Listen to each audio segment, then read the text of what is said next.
हमारा संपूर्ण जीवन हमारे सोच पर निर्भर करता है। हमारी अच्छी बुरी सोच हमारे अच्छे बुरे जीवन का आधार बनता है। विगत दिनों से निरंतर इस ही आशय की बात आप सबके बीच चल रही है। कल मैंने आप सबसे कहा था कि हमें अपने जीवन को समग्रतः सकारात्मक बनाने के लिए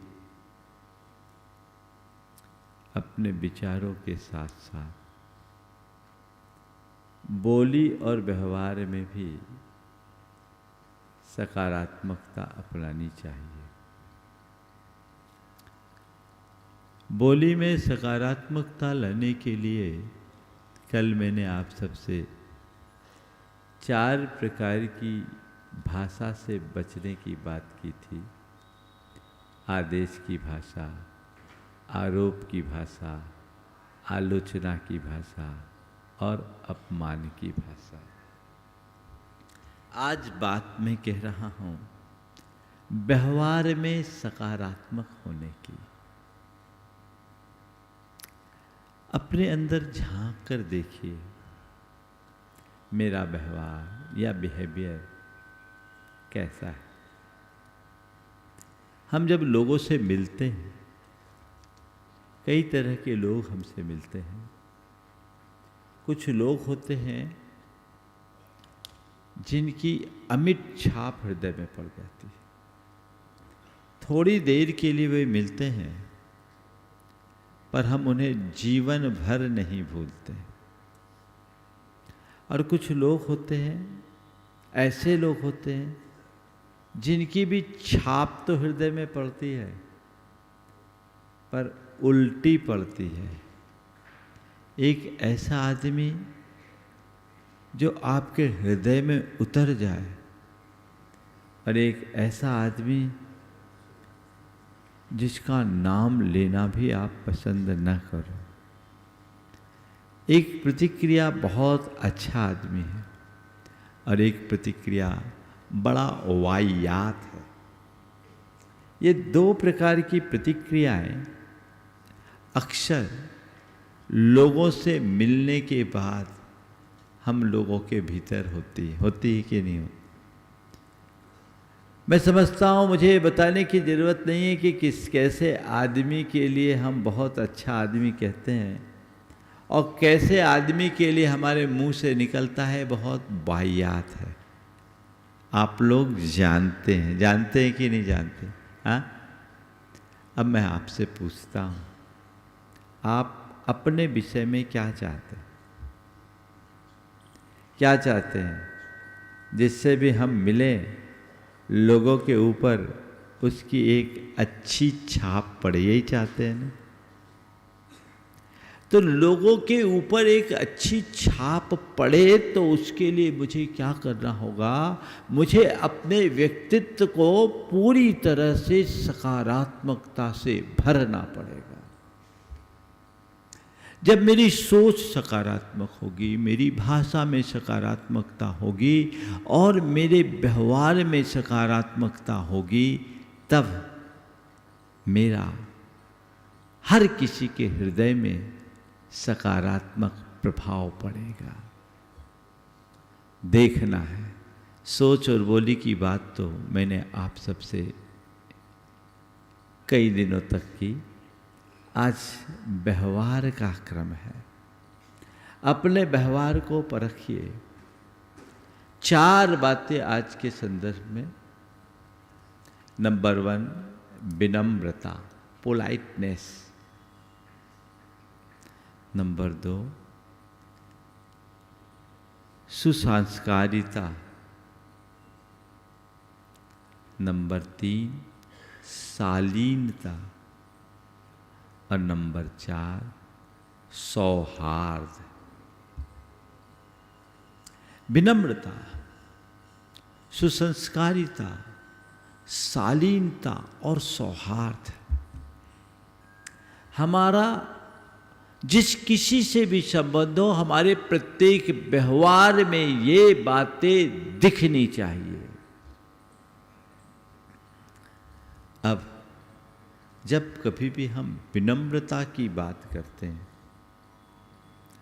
तो प्रायः हमारा ध्यान ऐसे व्यक्ति के प्रति जाता है जो हर किसी का आदर करता हो, हर किसी का सम्मान करता हो, हर किसी की विनय करता हो, हर किसी के आगे नत होता हो।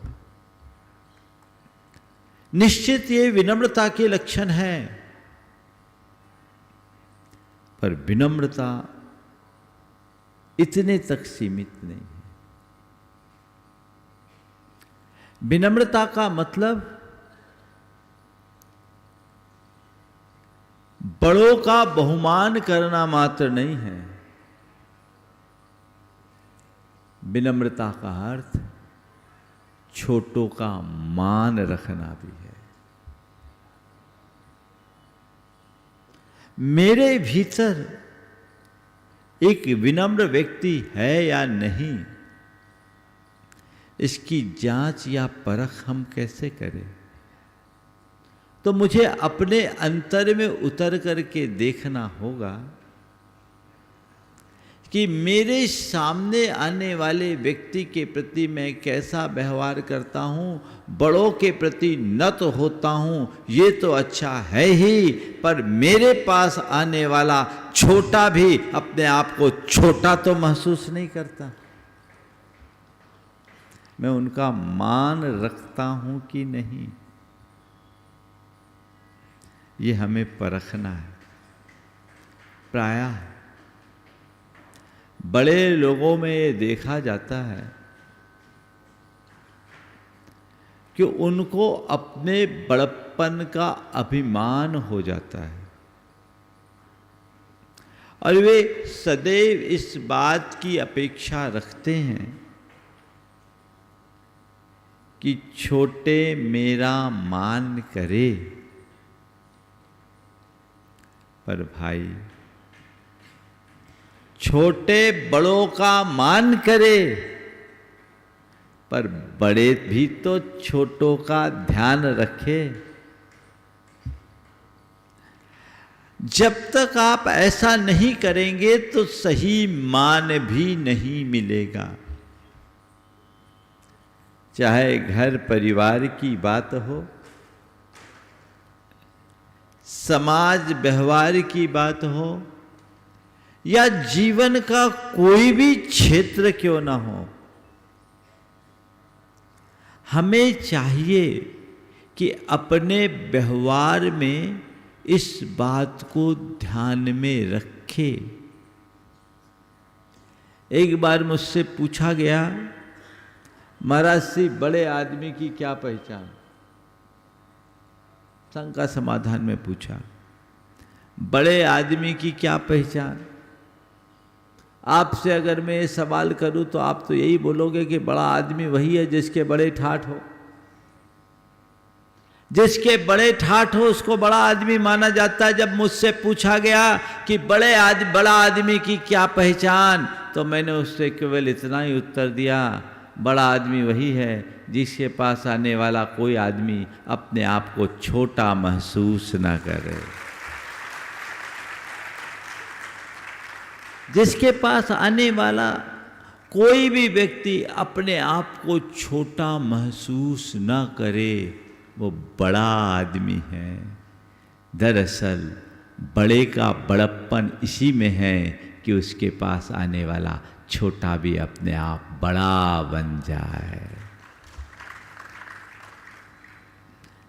और ऐसे व्यक्ति के संपर्क में आने वाला हर व्यक्ति उसका अजीज होता है। आज संयोग था अशोक जी, सुशीला जी यहाँ उपस्थित है। मैं उनकी प्रशंसा के लिए नहीं बोल रहा हूँ, लेकिन आप लोगों को प्रेरणा देने के लिए कह रहा हूँ कि इनके व्यक्तित्व की ये विशेषता है, एक साधारण से साधारण व्यक्ति को भी वो उतना ही स्नेह और सम्मान देते हैं। कोई भी व्यक्ति मिले तो ऐसे व्यक्ति से मिलने वाला अभिभूत हो जाता है। एक बात सदैव ध्यान रखना, मान देने से मान मिलता है, मान चाहने से नहीं। मान सदैव देने के लिए होता है, मान दिया जाता है, लिया नहीं जाता। आप लोग इस मामले में बड़ी कृपणता रखते हो, पाना तो चाहते हो, देना नहीं चाहते। अगर आप अपने व्यवहार में सकारात्मकता को बनाए रखना चाहते हो तो विनम्रता को अपने जीवन का आदर्श बनाइए। और विनम्रता को जीवन का आदर्श बनाने का कुल मतलब ही इतना है कि औरों को मान देना सीखिए, चाहे वो बड़ा हो अथवा छोटा, चाहे विशेष हो या सामान्य, उसका मान रखिए। परिस्थिति किसी मनुष्य को छोटा बड़ा भले बना दे, लेकिन अंतरंग से देखा जाए तो तत्वतः सबकी आत्मा समान है। देखिए, व्यवहार में जिसकी सकारात्मकता होती है उसका जीवन कैसा होता है। मैंने एक बार पढ़ा, विश्वनाथ आनंद का नाम तो आपने सुना होगा। कौन है? शतरंज का सितारा। वो ट्रेन में यात्रा कर रहे थे, फर्स्ट क्लास में उनकी सीट थी, अपनी जगह बैठे। एक बुजुर्ग मारवाड़ी दादाजी सामने के सीट पर बैठे थे। ट्रेन चली, बातचीत का क्रम हुआ। दादाजी ने पूछा, छोरा क्या करता है? बोले, शतरंज खेलता। शतरंज खेलता। अब जैसे कि हमारे बुजुर्गों की आदत होती है, उनने उपदेश देना शुरू कर दिया, तेरे जैसा तेजस्वी छोरा शतरंज खेल के पूरा समय खराब कर देगा, तू कोई अच्छा बिजनेस किया कर। और वो जितना उपदेश देना था दे दिए। विश्वनाथ आनंद चुपचाप उनकी बात सुनता रहा, मुस्कुराते हुए, और कहा, ठीक है बाबूजी, आपने जो कहा मैं आपकी बात का ध्यान रखूंगा। पूरी बातचीत हुई। बाबूजी का स्टेशन पहले आ गया। विश्वनाथ खुद उनकी अटैची लेके उन्हें गेट तक छोड़ने आए। वापस जब अपनी सीट पर आए, उनके साथ उनका एक मित्र भी था। उसने कहा, ये क्या हुआ? वो आदमी तुम्हें इतनी बातें बोलते रहे, तुमने उनको अपना परिचय क्यों नहीं दिया? तुमने उनको अपना परिचय क्यों नहीं दिया? विश्वनाथ जी ने जो बात कही, उन्होंने कहा, नहीं, बुजुर्गों की बात काटना उनका अपमान है, ये मेरे संस्कार में नहीं है। बुजुर्गों की बात काटना उनका अपमान है, ये मेरे संस्कार में नहीं है। कहा, ठीक है, तुमने बात नहीं काटी, ये समझ में आ गई, लेकिन जब उन्हें छोड़ने गए तभी अपना परिचय दे देते कि मैं विश्वनाथ आनंद हूं। तो कहा, नहीं, ये मुझे उचित नहीं लगा, क्योंकि अगर मैं ऐसा कहता तो उन्हें ग्लानि होती, और मुझ जैसे युवा के पीछे किसी बुजुर्ग को ग्लानि हो, ये मेरे संस्कार में नहीं है। ये है व्यवहारगत सकारात्मकता, ये है विनम्रता का आदर्श।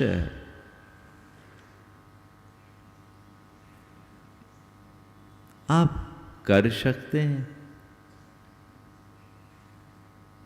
यदि आप अपने जीवन व्यवहार के प्रति सकारात्मक रहोगे तो ये झलकेगा, हर स्थिति में झलकेगा। ये करना नहीं पड़ता, सहज होता है। महान व्यक्ति के व्यक्तित्व की कुछ ऐसी विशेषता होती है कि ये सारे सद्गुण स्वाभाविक रूप से प्रकट होने लगते हैं। हमें इसका ख्याल रखना। विनम्र होने का मतलब है सबके सम्मान का ख्याल रखना। और यदि कदाचित हमारे प्रति कोई बुरा व्यवहार भी कर दे, अपमान भी कर दे, तो उस अपमान को भी सहजता से स्वीकार कर लेना। ध्यान रखना, किसी के द्वारा अपमानित किए जाने पर खुद को अपमानित महसूस करना भी एक प्रकार का मान है। कोई अपमानित कर रहा है और मैं अपने आप को अपमानित महसूस कर रहा हूं, तो ये भी मेरा कोई मान है। यदि व्यक्ति के हृदय में विनम्रता का आदर्श हो तो वह उसे भी अत्यंत सहजता से स्वीकार कर लेगा। हमारे गुरुदेव ने एक बहुत अच्छा हाइकू लिखा। बड़े छोटे पे वात्सल्य विनय से एकता पाए। बड़े छोटे पे वात्सल्य विनय से एकता पाए। बड़े छोटे पे वात्सल्य लुटाए, छोटे बड़ों की विनय करे, एकता अपने आप आ जाएगी। यही व्यवहारगत सकारात्मकता है। आजकल इसका अभाव दिखने लगा और उसकी वजह है हमारा व्यक्तित्व अब सुसंस्कृत नहीं रहा। जिस सुसंस्कारिता की बात अभी मैंने आप सबके बीच की, उसका विलोप होता जा रहा है। हमारे सारे जीवन मूल्य दिनों दिन क्षीण होते जा रहे हैं। अपने भीतर वो संस्कार प्रकटाना चाहिए। यदि हम अंदर से सुसंस्कृत होंगे तो हमारे जीवन में ऐसा कुछ कभी भी नहीं होगा। लेकिन आजकल सब उल्टा पुल्टा है। आप यदि संस्कारित होंगे तो सदैव अपनी मर्यादाओं का ध्यान रखेंगे। आप यदि संस्कारित होंगे तो हमेशा अपनी सीमा को ख्याल में रखेंगे। और आप, मैं आज देख रहा था, इतना उलटफेर होने के बाद भी आप सब सहज शांत बैठे रहे, ये बड़ी उपलब्धि है। मैं आप सबसे इतना ही कहना चाहता हूँ, जीवन में जब कभी किसी प्रकार का उलटफेर हो, मेरी बात को ध्यान से सुनना। जीवन में जब कभी किसी प्रकार का उलटफेर हो, उसे प्रक्रियागत कमी मानकर सहज बने रहना स्वीकार लो। यदि हमने इतनी क्षमता अपने भीतर विकसित कर ली तो हम सदाबहार प्रसन्न रहने में समर्थ हो जाएंगे।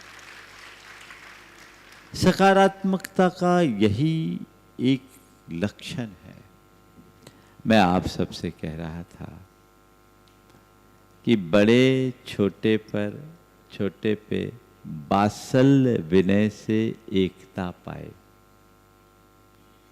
बड़े छोटे पर वात्सल्य बरसाए और छोटे बड़े का विनय करे।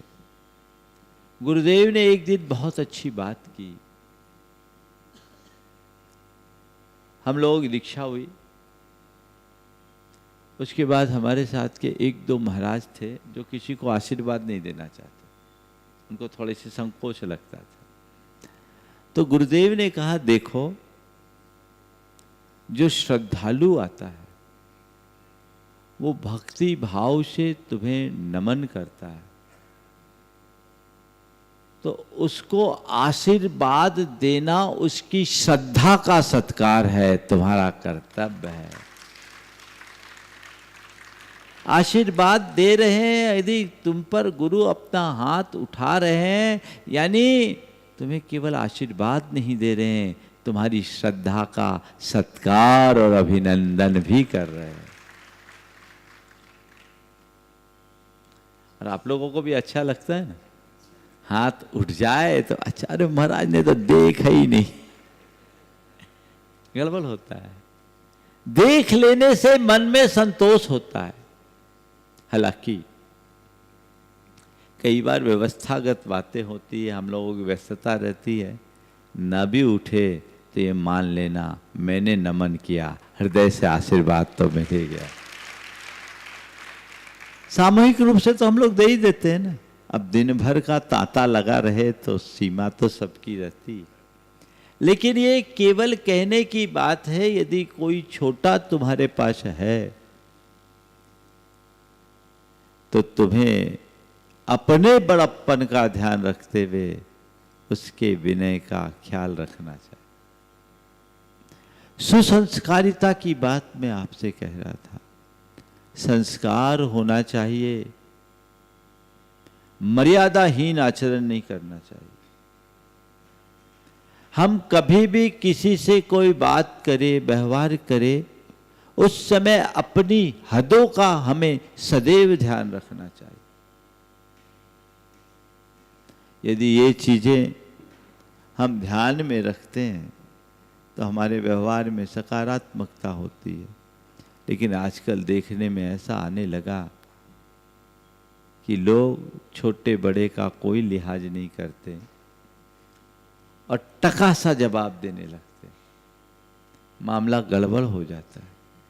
और कभी कभी तो बड़ी विचित्र स्थिति हो जाती।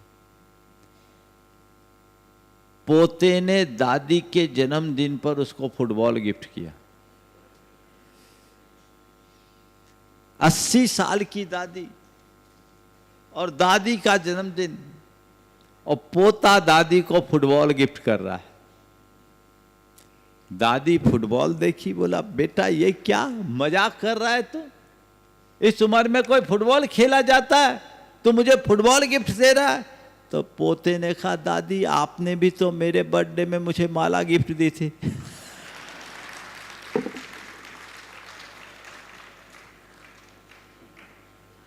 आपने मुझे माला गिफ्ट में दी तो मैंने आपको फुटबॉल गिफ्ट में दिया। लेकिन ये उस श्रृंखलता नहीं होनी चाहिए। हालांकि उस दादी ने इस बात को बड़े सकारात्मकता से लिया। बोला बेटा ठीक है, तू अगर माला फेरने लगेगा तो मैं भी फुटबॉल खेलने तैयार हूं। तू यदि माला फेरेगा तो मैं फुटबॉल खेलने को तैयार हूं, तेरे साथ खेलूंगी। दृष्टिकोण ऐसा बनाइए जिससे जीवन में सदैव सकारात्मकता कायम रहे और जीवन को आगे बढ़ाया जा सके। ये सत्प्रयास होना चाहिए। संस्कार हमेशा अपने बना करके चलिए ताकि हमारी मर्यादाएं पल्लवित हो सके और हम अपने जीवन के क्रम को सहज रूप से आगे बढ़ा सके। यह व्यवहारगत सकारात्मकता का दूसरा लक्षण है। तीसरा क्या बोला था मैंने? शालीनता। क्या? शालीनता। उठने बैठने में अदब, झलकनी चाहिए। कोई व्यक्ति आपके पास आता है, मिलता है, अगर आपके सामने शालीनता से पेश होता है, आपको अच्छा लगता है कि नहीं? और उसकी जगह अगर उद्दंडता अपनाता है तो अच्छा लगता है क्या? बस शालीनता और उद्दंडता के इस भेद को पहचानिए।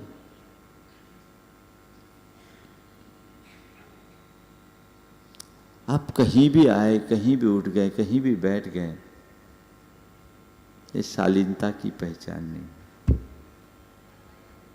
जो व्यक्ति शालीन होगा, जिसमें शालीनता होगी, उसमें एक डिसिप्लिन होता है, वो एक अनुशासन से चलता है, वो जहां चाहे नहीं बैठ जाता, जैसे तैसे नहीं बैठेगा, बड़ों की बातचीत में बीच में नहीं बोलेगा,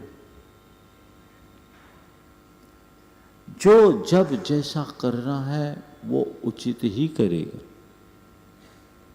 कई लोग हैं जो सभा में आते हैं और धम्म से आके बैठ जाते हैं, लेट आएंगे और आगे आने की कोशिश करेंगे। बोलो, ये शालीनता के लक्षण है क्या? और ऐसा व्यक्ति जब कभी भी आता है तो लोगों को खटकता है कि नहीं? हाँ, खटकता है। ये हमारे व्यवहारगत नकारात्मकता का एक लक्षण है। हमने अशोक जी को देखा, लेट आएंगे, पीछे बैठ जाए, लोग उठाकर लाए, बात जुटी। हमें ये चीजें सीखना चाहिए। हमने ये देखा है कि हमारे लोगों में पूजा पाठ, धार्मिक क्रियाओं के प्रति तो रुझान बहुत बड़ा है, लेकिन अपने व्यवहार में जिस तरह की सकारात्मकता लानी चाहिए वो कम दिखता है। इसका दुष्परिणाम घर पर पड़ता है, परिवार में पड़ता है। आप धार्मिक होने के उपरांत भी अपने घर, परिवार और बच्चों के सामने धार्मिकता का आदर्श उपस्थित नहीं कर पाए। आप वर्षों से धर्म कर रहे हैं, लेकिन अपने बच्चों के लिए प्रेरणा नहीं बन पाए। आखिर ऐसा क्यों? कहीं न कहीं मुझ में डिफॉल्ट है। अगर मैं धर्मी हूं और धर्म कर रहा हूं, धर्म को ठीक तरीके से जी रहा हूं, तो मेरी छाप सब पर पड़नी चाहिए, मेरा व्यक्तित्व निखरना चाहिए, इस कदर निखरना चाहिए कि मुझे देख करके सामने वाला ये मानने के लिए बाधा उठे, इससे अच्छा इंसान कोई दूसरा नहीं है। हम चाहते तो हैं कि लोग मुझे अच्छा माने, अच्छी बात है, लेकिन लोग मुझे अच्छा माने ये तो तभी होगा जब हम अच्छा बने। अच्छा माने इस प्रयास में हम नित्य रहते हैं। अच्छा बनने का पुरुषार्थ कितना करते हैं, हमें ये देखने की जरूरत है। हम अच्छा बनने का प्रयास करें, चीजें अपने आप बदलेगी। बस एक ही सूत्र लेकर के चलिए कि मुझे सकारात्मक रहना है। जिस व्यक्ति के हृदय में अध्यात्म निष्ठा जगती है, उनके अंदर ऐसी सकारात्मकता सदैव बनी रहती है। वो शालीनता की मूर्ति रहते हैं और हृदय में सौहार्द बना रहता है। वो किसी से अनावश्यक बहसबाजी नहीं करते, व्यर्थ का बकवाद नहीं करते, अपशब्दों की बौछार नहीं करते, किसी से गाली गलौच नहीं करते, बिना मतलब अपना जी नहीं उलझाते। आप अपने अंदर देखिए, मैं अपने सौहार्द को कितना मेंटेन कर पाता हूं। यदि बात बात में भड़कने या प्रतिक्रिया करने की प्रवृत्ति है तो मान करके चलना मुझ में बहुत उथलापन है और ये मेरे व्यवहारगत नकारात्मकता का लक्षण है। मैं हर स्थिति में अपने आप को सहज, शांत और शालीनता से प्रस्तुत करने में सक्षम हूं तो मानना मेरे हृदय में सौहार्द पल रहा है। उसे मुझे अपने भीतर डेवलप करना है। क्यों कर हम मन में अनावश्यक द्वेष पालते हैं? क्यों कर हम अपने मन में वैमनस्य को बढ़ाते हैं? क्या जरूरत है उसकी? सबसे घुल मिल कर रहे, सबसे प्रेमपूर्ण बर्ताव रखे, और ये सब चीजें हो सकती है यदि हमारे अंतर मन में सकारात्मकता हो। देखिए, सकारात्मकता से सौहार्द कैसे बढ़ता है और उसका सुपरिणाम क्या आता है। साहू अशोक कुमार जी, आप सब परिचित होंगे।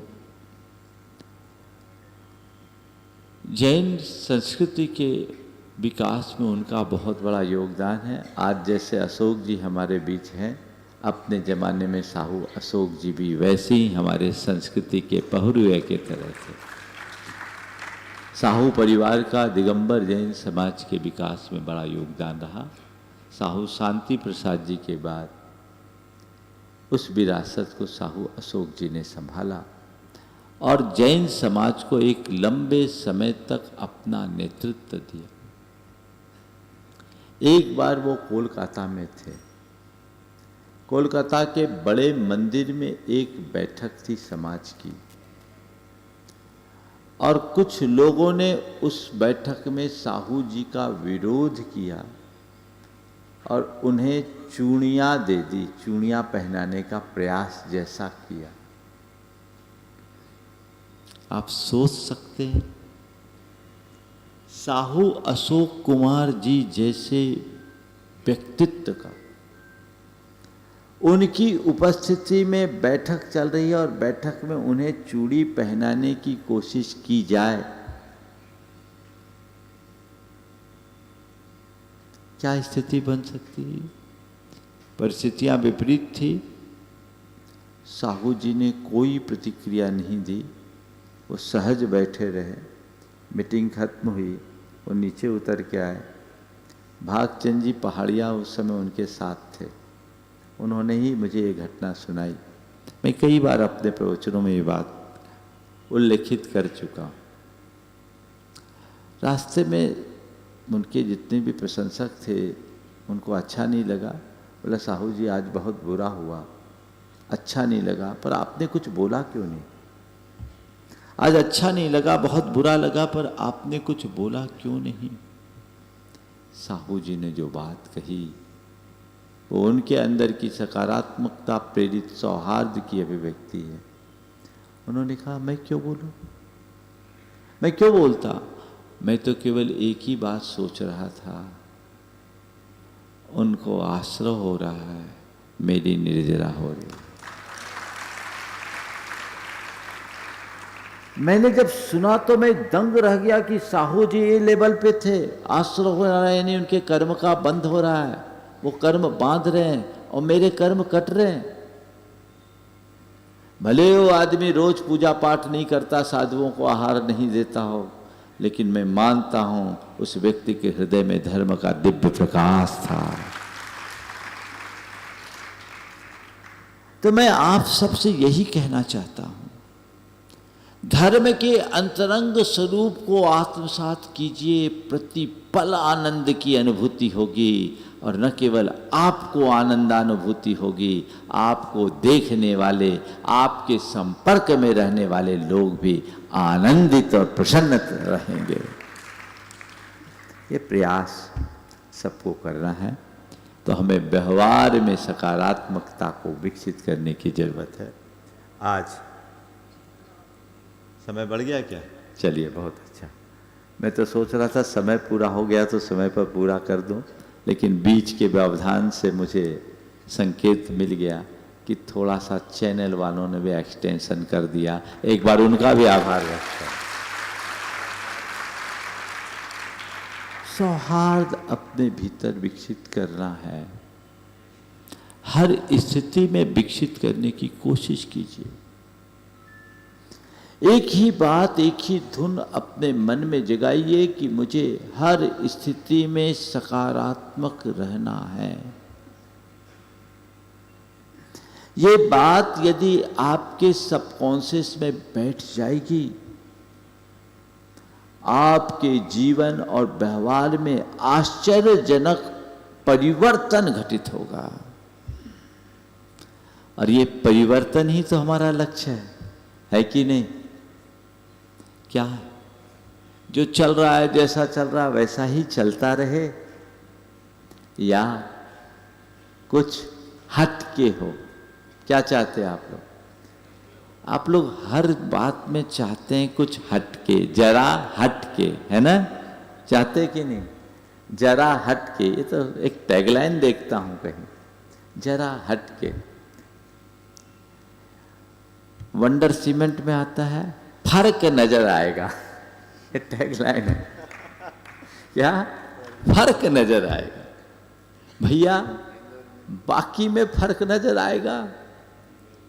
मुझे भी लगता है इंदौर में फर्क नजर आएगा।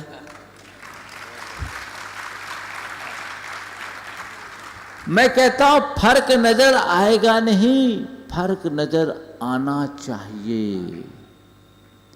और ये बात तय मान लेना, यदि हमारी बातों को आपने आत्मसात किया तो फर्क नजर आएगा। उसमें सोचने की जरूरत नहीं, उसमें कहने की जरूरत नहीं, पर ये सब तब होगा और केवल तभी होगा जब आप सुनोगे और उसको गुनोगे। एक बार गुरुदेव के मुख से उनके जीवन का एक अनुभव सुना, आज मैं सुना देना चाहता हूँ। गुरुदेव ने एक बार कहा कि मैं जब छोटा था तो सदलगा से पास में एक गांव था चिक्कोड़ी, साइकिल से जाते थे। बेर की हाल जो कोई गांव था, साइकिल से पढ़ने जाते थे। एक बार साइकिल में हवा नहीं थी, उनने हवा भरी। हवा भरने के बाद थोड़ी देर में फिर हवा निकल गई। सोचा पंचर हो गया, पंचर चेक कराया, पूरी ट्यूब सही, कोई पंचर नहीं। फिर से हवा भरी, हवा भरी, हवा निकल गई, हवा भरी, हवा निकल गई। बड़े आश्चर्य में पड़ गई, भैया कहीं कोई पंचर नहीं और हवा भर रहे हैं, हवा निकल क्यों रही? देखा तो उसके बॉल पिन में एक बॉल ट्यूब होती है छोटी सी, हमारे ज़माने में तो 5 पैसे की मिलती थी, अब कितनी की मिलती नहीं मालूम, उतनी ही होगी। उस बॉल ट्यूब साइकिल का सबसे सस्ता पार्ट, लेकिन सबसे महंगा काम। उस बॉल ट्यूब का काम क्या है? बाहर की हवा को भीतर तो जाने देना, पर भीतर की हवा को बाहर न निकलने देना। यही करते ना, बॉल पिन में लगा रहता है। तो जो बाहर की हवा को भीतर प्रवेश दे दे, लेकिन भीतर की हवा को बाहर ना आने दे, ये फंक्शन बॉल ट्यूब का है। उनने देखा बॉल ट्यूब कटी हुई थी, बॉल ट्यूब बदला, हवा भरी और साइकिल आगे बढ़ गई। मैं आप सबसे कहता हूँ, हफ्ता भर से मैं पंप कर रहा हूँ, बॉल ट्यूब चेक कर लेना। कहीं ऐसा ना हो कि हम हवा भरते रहे और इधर हवा निकलते रहे।